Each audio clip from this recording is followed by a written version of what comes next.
Folks, we'll continue to do these monthly talks for as long as there are people who want to talk. And as you know, things will heat up again pretty soon in terms of the American political environment. But I have enjoyed the 6 or so times that we have been together, and we've had spirited questions. So that's what we'll continue to do for as long as people want to do it.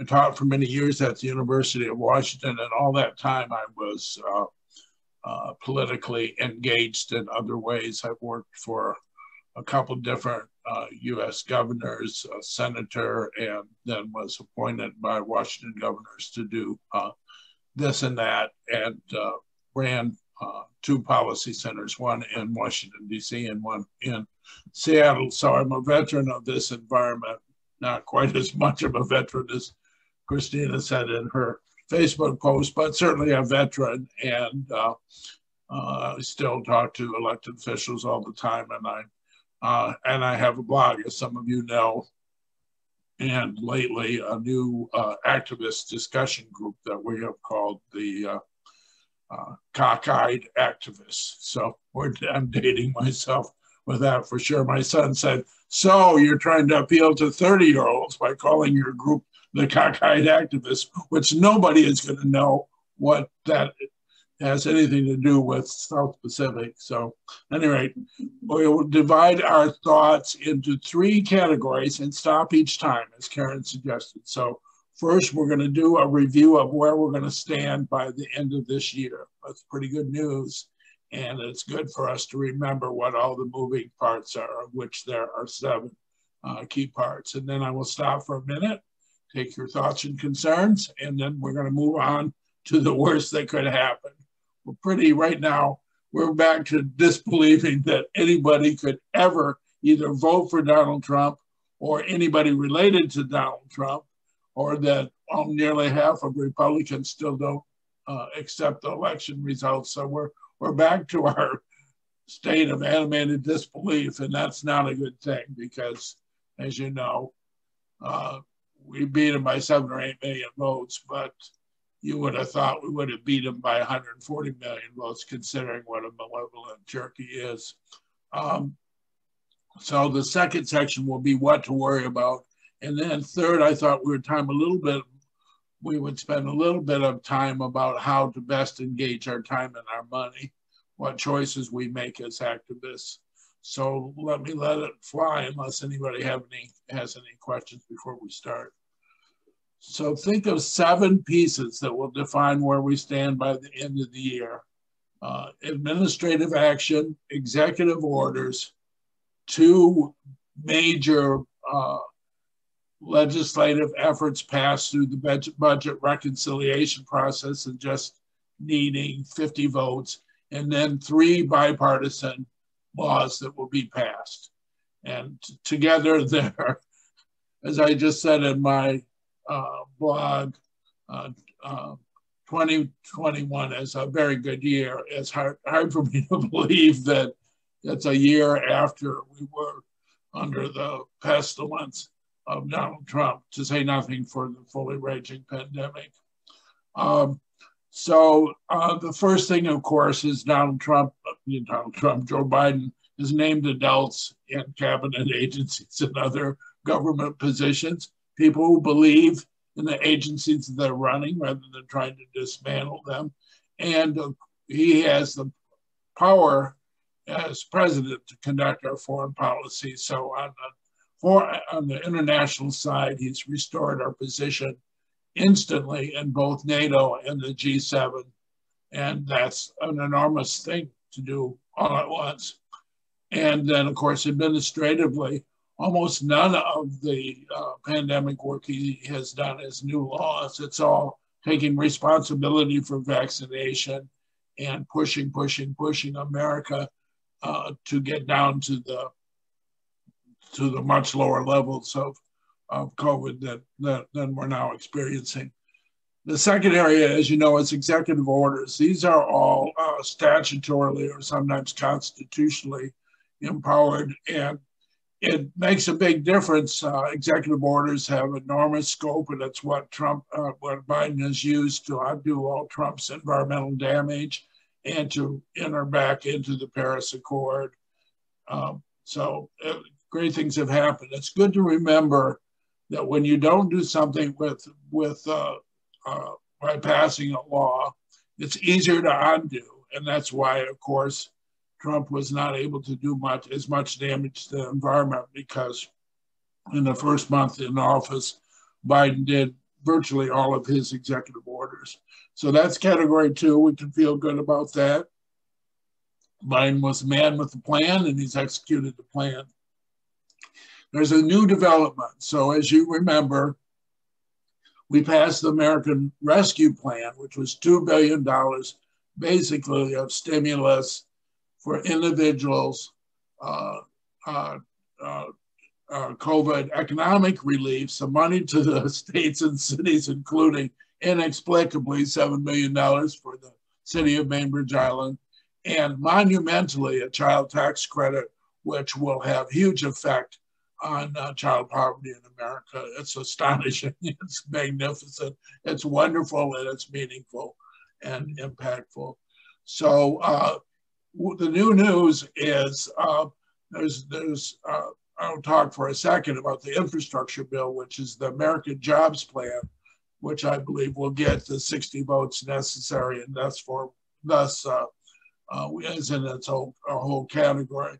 But there's now discussion of the American Families Plan, which would be some further things that Biden wants to do on education and social welfare. And our 50th vote, Joe Manchin of West Virginia, has already indicated that he's interested, and the parliamentarian has already outlined the conditions under which we could pass that as a budget reconciliation bill, which has its own rules, which I would be happy to discuss, but you may not want me to. It's, we're going to get 50 votes. The thing to remember there is Joe Manchin's a vote for, maybe $1 trillion of spending over time. And Bernie Sanders' proposal is for $6 trillion. So we're a long, long way from whatever they decide to do in the fall on that. That leaves 3 things that we think Republicans and Democrats will do together. One is the infrastructure bill, the framework to which they've already agreed. That's a wonderful thing. That's the most money at one time for public transit ever in America, except for the founding of Amtrak, the most money ever for rail, the most money ever for replacing leaking municipal water systems, establishment of electric vehicle recharging stations across America. It's a wonderful package. What's happening here is the reason there will be 10 Republican votes, Mitch McConnell will gripe and vote against it. He wants it to pass because he wants a bridge across the Ohio River rather than the one that's falling down. So Republicans want it to pass. They want to be against it, and they want it to pass at the same time. So they'll serve up the 10 votes from alleged moderate Republicans, and we'll get that as a bipartisan bill if we don't fight so much among ourselves that we throw away the chance. There's 2 other things that will happen that are interesting. One is Cory Booker and the Republican African-American senator from South Carolina, Tim Scott, have announced a framework for a national bill on policing. It would not be an extraordinary bill, but it would be interesting to have the Congress do such a thing, and I think they might. And there's also a bipartisan bill on technological competitiveness with China. So that's my big 7. And what it will do, it'll get us to December 31st, and we'll be saying, we had a president this last year. Who knew a president could do such things? So that's what we'll be saying, and it bodes well for the House and Senate races next year. So I'm going to move on to those, but let's have questions and thoughts on my 7 things that are going to happen. Well, I have a comment is that, I go to Mitch McConnell's Facebook page and his web page all the time. And one thing that Mitch McConnell will do is that bridge that he's going to vote against, he'll take credit for it. Well, that's true. And that's what they want. They want to, well, the first thing in my second section is one of the things they'll say about Biden that is obviously untrue and will not stick is that he's a socialist. Joe Biden is so obviously not a socialist that it's laughable. I will say, however, that there is a pact between Republicans and Democrats to not worry too much about the deficit. So in this case, with the infrastructure bill, they will serve up maybe a quarter of the revenue that they need. And what the Democrats will do if Republicans don't help them serve up tax reform as a way to get some revenue is they'll pass things anyway. The good news is the feds are only paying like 2% for their borrowed money lately. So our cost of borrowing is way down. The bad news is our national debt is significant. There will be a tax bill though, because there has to be by 2 years from now, because the individual tax rates passed in Trump's awful tax bill expired, so they have to be renewed. So Republicans have to come to the table, and that will mean an increase in the corporate tax rate. Sheila. I just want to know how my man, Pete, Mayor Pete, is going to, is he going to be the person that people are going to look up to because of this infrastructure bill? Well, I think Pete's doing well, and Joe Biden sends him on the TV all the time, but I think, quick now, name 5 past transportation secretaries. It's a hard place to run for the presidency from, say, but he's doing a good job and he's putting in his time, and he, of course, is the youngest, I think, cabinet secretary. So he's got a long time to make a mark on the country. Other questions on my big 7? Yeah, Tom. You know, you talk about these bills that are likely to pass, and that's great. I'm glad to hear that. But I'm in a group with about 10 old fellows like myself that talk about politics, once a month. And they, their concern is what is going to happen, next in the midterms. And my concern is hearing what you have to say. By the way, I told them all to tune in, but they don't listen to me all the time. Anyway, I'm concerned because, the Democrats have to show that this will happen. They have to do something in order to me to hold on to the Senate and the House. And what you're talking about doesn't come across in the media. People don't hear that normally. I think I'm heading in my next section. We'll talk about how it could go wrong, but I think, and how it could go right. But we haven't won the 2022 elections. I do think, you and I are both from the Midwest. I do think that a lot of the stuff that I just ran through, especially the rescue plan and the infrastructure bill, are intended in no small measure by Biden to win back blue collar workers in Northeast and Midwest.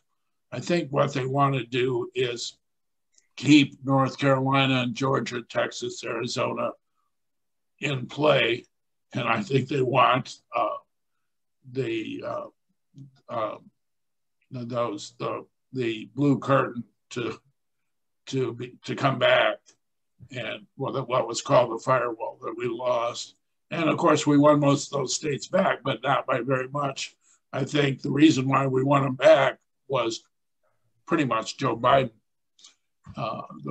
And I think by the time that people are campaigning next year, we will still be in the midst of a huge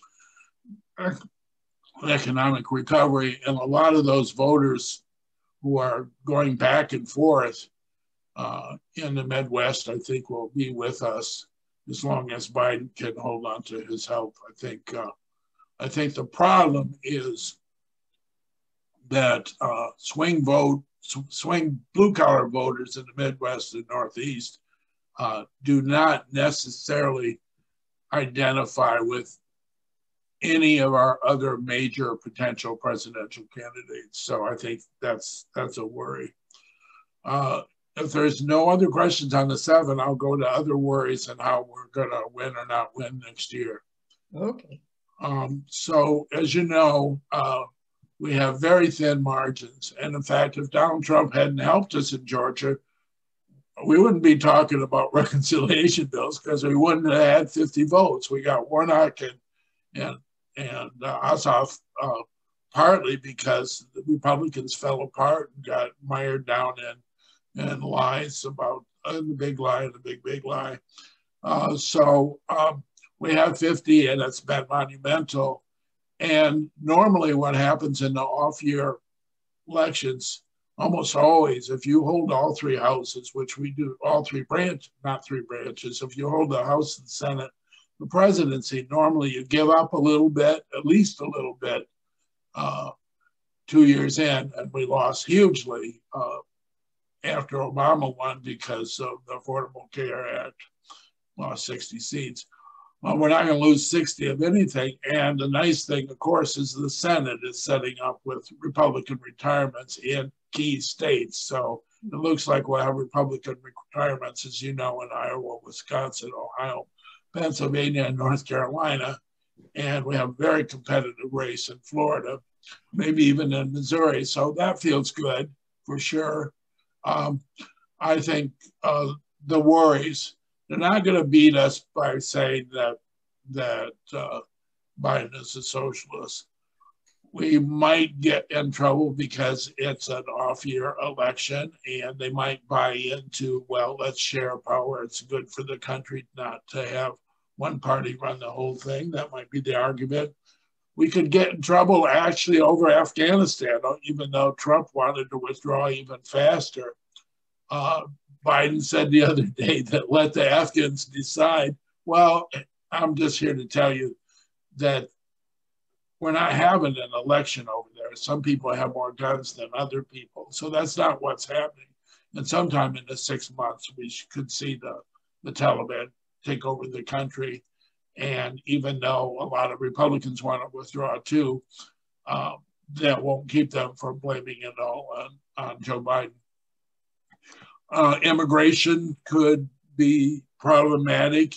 It's good that Kamala Harris went to Central America. Those strategies to keep Guatemala and Honduras and El Salvador from sending people to the border or creating conditions where people leave for the border, those are long-term strategies. So, and Congress isn't going to pass anything that's relief or even for dreamers. So that's problematic. The other bad news is of course, Joe's age.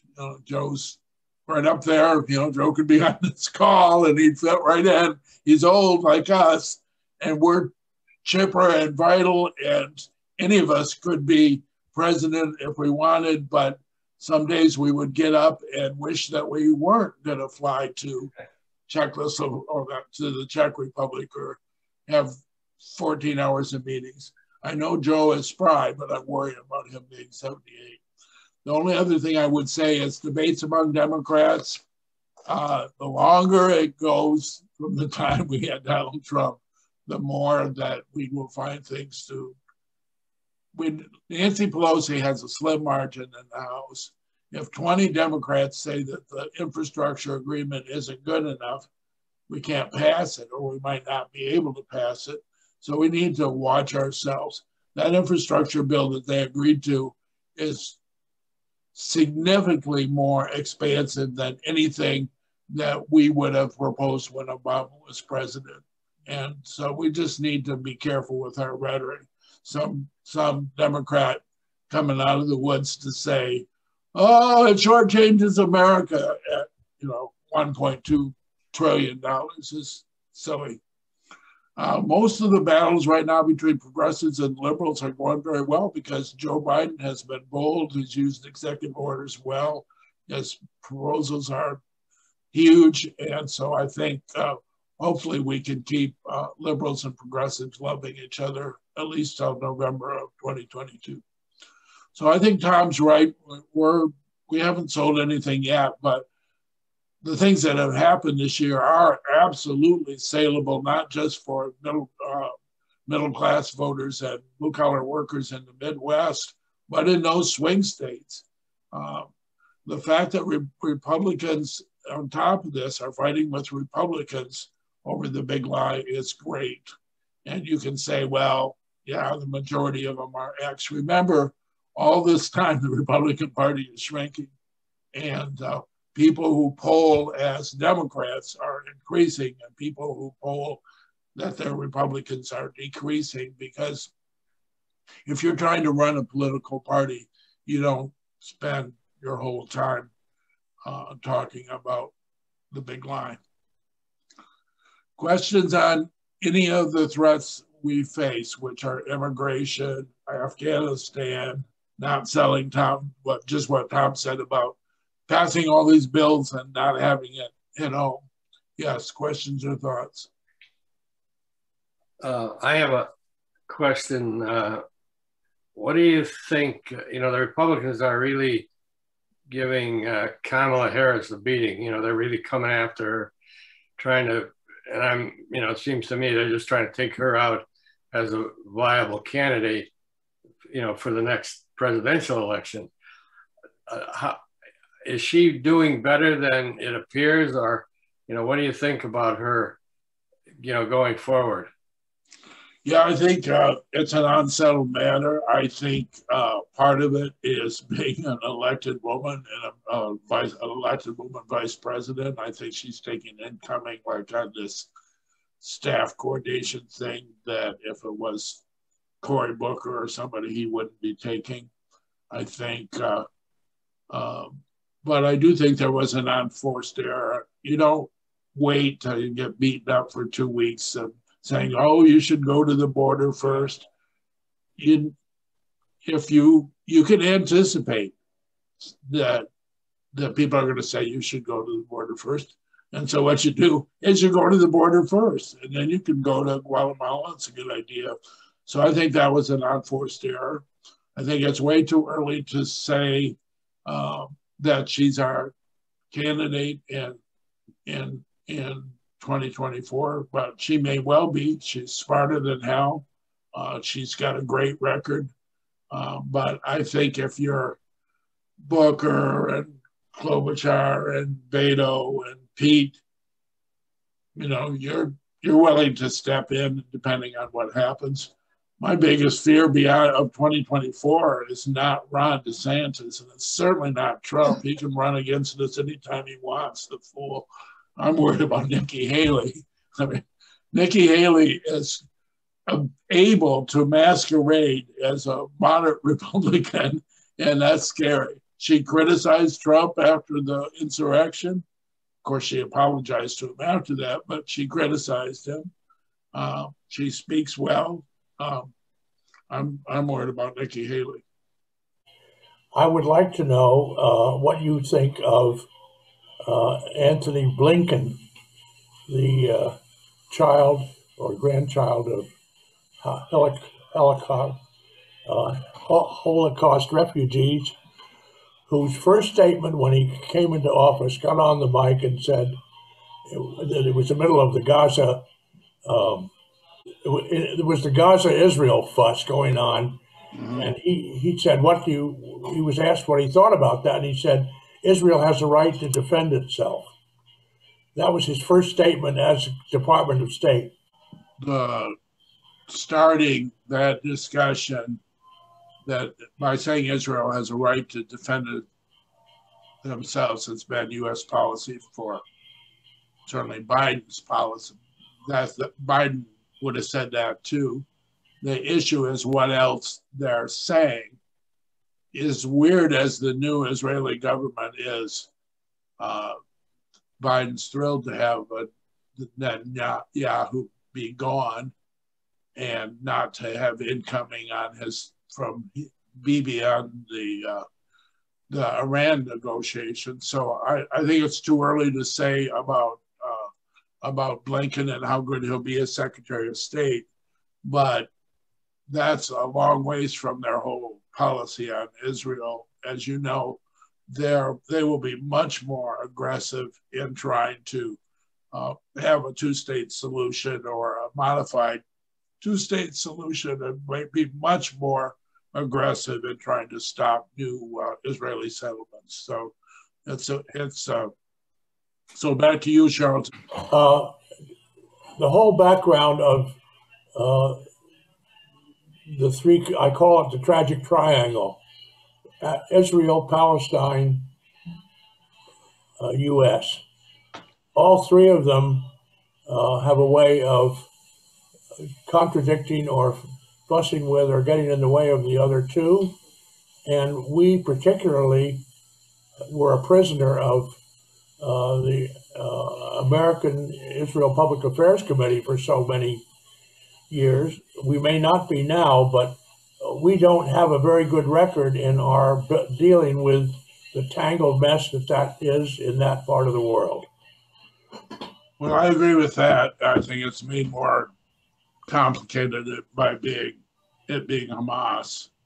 I mean, once you've declared somebody a terrorist organization, it makes it hard to be at the table with them. But I agree with you that American foreign policy with regard to the Middle East has to Israel and Palestine has been mixed. I couldn't even tell you what it would have been. I mean, the conservative, I know that Bibi didn't like Barack because he felt like we were pushing him too hard, but it's a mess. And I think, strangely, when we moved into Iraq and Saddam and Dick Cheney and Don Rumsfeld fought a war because they could, I think we destabilized the Middle East further, and we've been in a mess ever since. Thank you. Thank you. Charlton. So I had, if there aren't other questions, I had one other bank of things to say. And what that is a lot of us are trying to figure out how to do the best activism and financial support that we can. And I'm reminding you that what we did was extraordinary.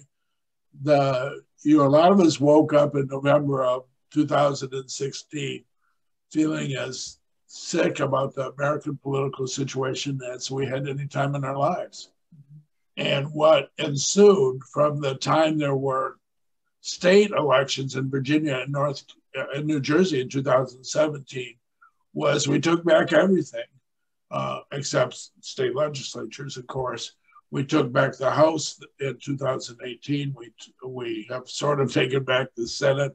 We took back the presidency, and we did that with monumental campaigning, with the largest force of volunteers and donors that we have ever had. We didn't win Nevada and Georgia and Arizona and even Pennsylvania, Michigan, Wisconsin by accident. I'm here to tell you that everything we did, every donation, every postcard, every call mattered, and that's how we won.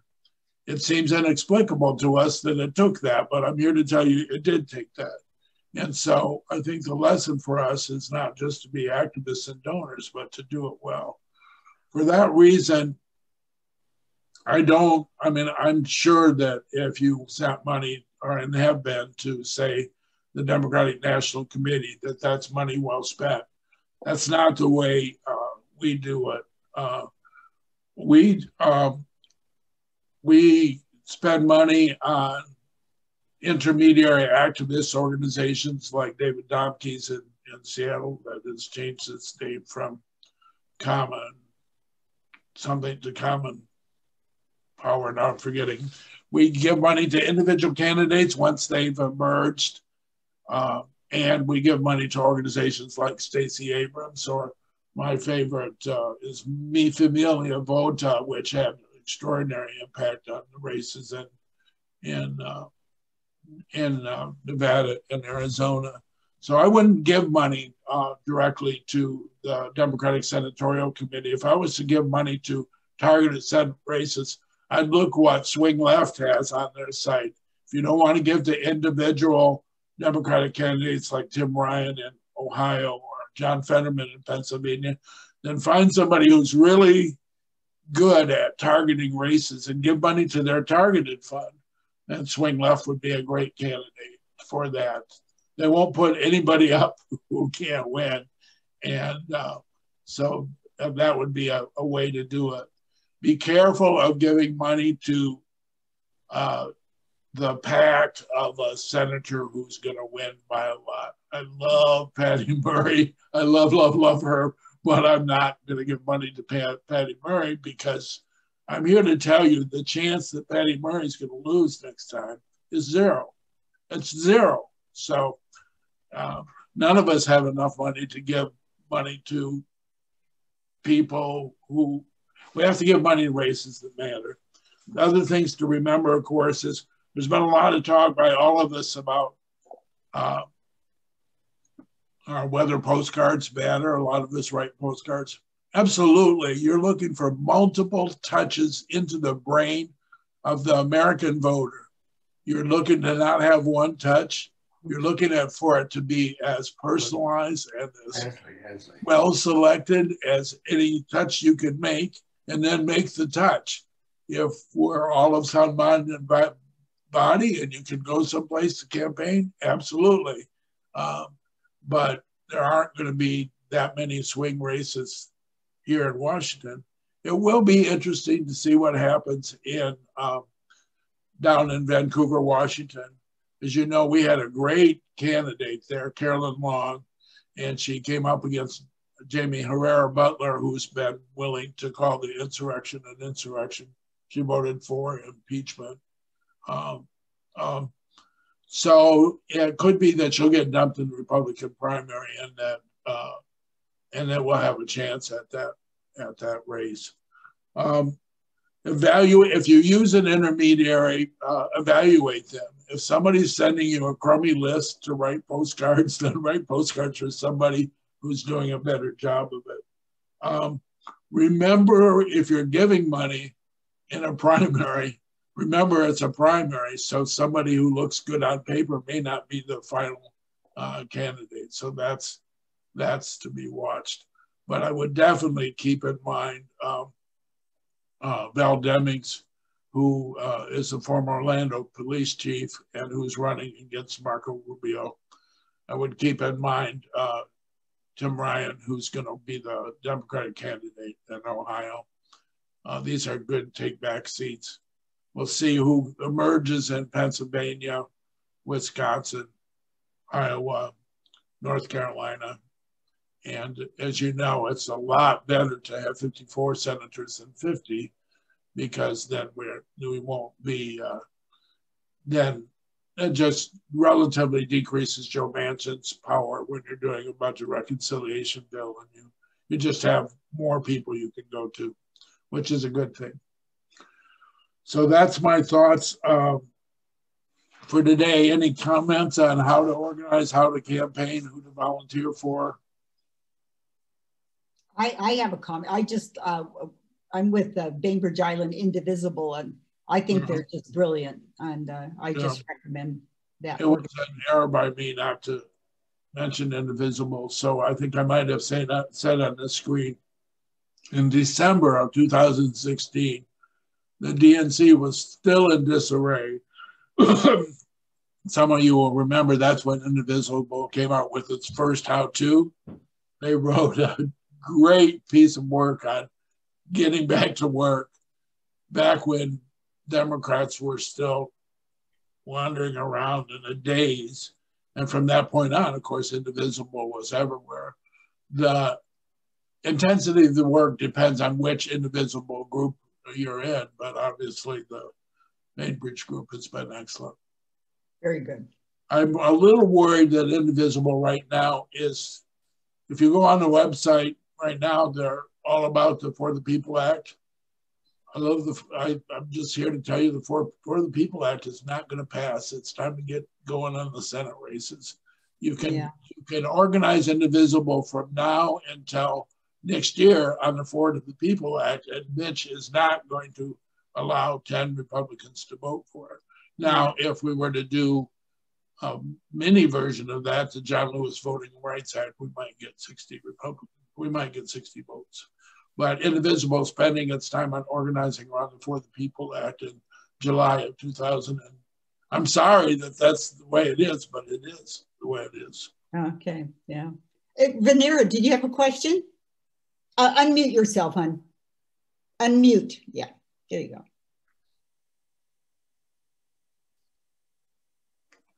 Oh, here. There you go. There you go. This may be really off base here. I have not listened to this before, so I'm a little grieved. What about other types of politics that are going on in our country? Do you focus on that, or is it really a local thing that we're doing? I'm not sure I understand. I focus on all political things. So what are you referring to? I had read something about Finland being a place where they took care of homelessness. Now that's a small country. Why can't we adapt something close to that? Be a focus place to start something like this. It would be so good for us to learn how to do something that would put people off the streets, bring back Seattle again for whatever purpose. I'm just rambling because that's how I think. But well, I think you're right. I think first, with regard to Finland, they have a mental health system that catches people. So therefore, I mean, you could say 40 or 50% of Americans who stay on the street have some kind of mental health or certainly addiction problem. And Finland's social service system delivers in a way that doesn't let as many people fall through the cracks in the first place. Right. With regard to Seattle, there's been a staggering increase in the money that the government and corporations have been putting into homelessness in Seattle. And so far as you know, we're not really seeing the results, and it's a scary situation. I think I'm not a fan of the current city council. I think they're lost in their own specific stories. But I do think that this effort by the county and the city to unite in a homelessness effort is good. I think whoever replaces the Jenny Durkin hopefully will be a good mayor with regard to homelessness. And I do think that the economic recovery that Biden is a part of will help as well. I think we have to have, I think the number one improved strategy is the building of physical structures, tiny homes and other things that have now been to the forefront. I think housing stock is a part of it. And, but I do also think expanded mental health funding is essential. Well, Finland claims that they are, it's costing them less money to do what they're doing. Yep. They are, first of all, taking them off the street, putting them in some buildings and treating them like human beings. And we are then, they're absolutely looking at individuals instead of tents.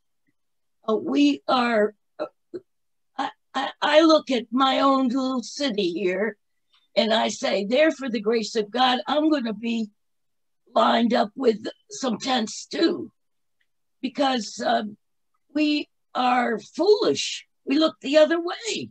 If it's not in our backyard, we think that we have accomplished everything. There's been a huge increase in attention to these matters. You're just not seeing success so far. But there's been, I haven't looked at the numbers lately, but the increase in investment in King County, the city of King County, individual other cities and foundations has been huge. But it's a problem. I think it started, as you know, with we decreased our. There were some reasons why we stopped housing people with mental health problems in big facilities, because they were awful. But the alternative seems to be people with mental health capacity problems that are on the streets. Charlton, you got to unmute again. You're muted again. You're muted again, Charlton. There we go. And said decreasing support. Are you referring to 1996 when Clinton said it's the end of welfare as we know it? There was a cutback at that time, which threw out a lot of people. Well, and social work staffers I knew were all aghast.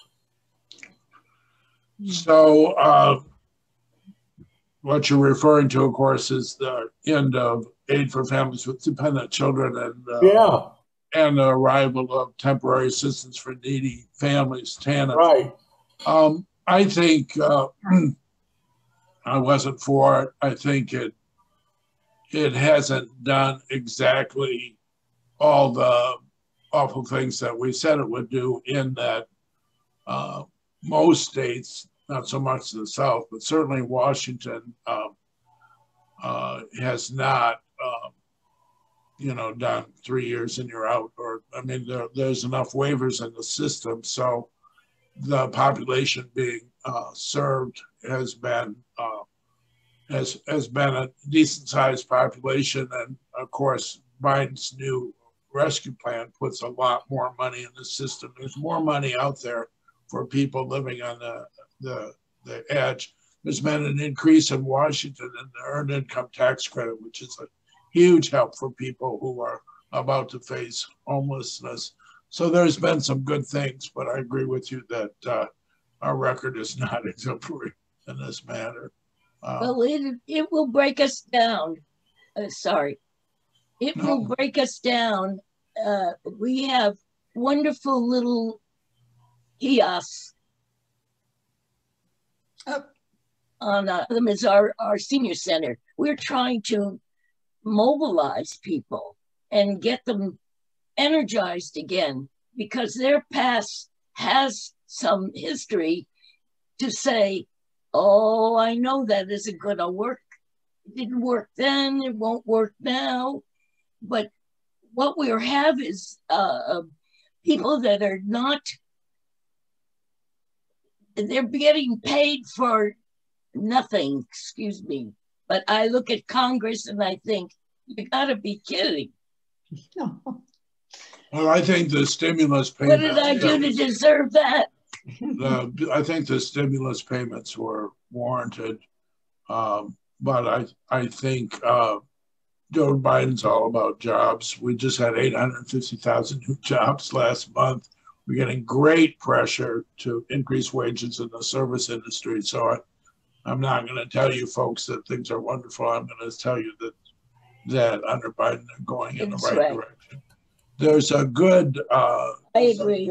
There's a marketplace of ideas over what to do about homelessness, and I all I can say is I see an intensity of effort I for instance have done quite a bit of work with the Seattle Foundation, and I think the corporate leadership in terms of affordable housing and homelessness services has been impressive. Microsoft, for instance, Gates Foundation, and so forth. Yes, Reed.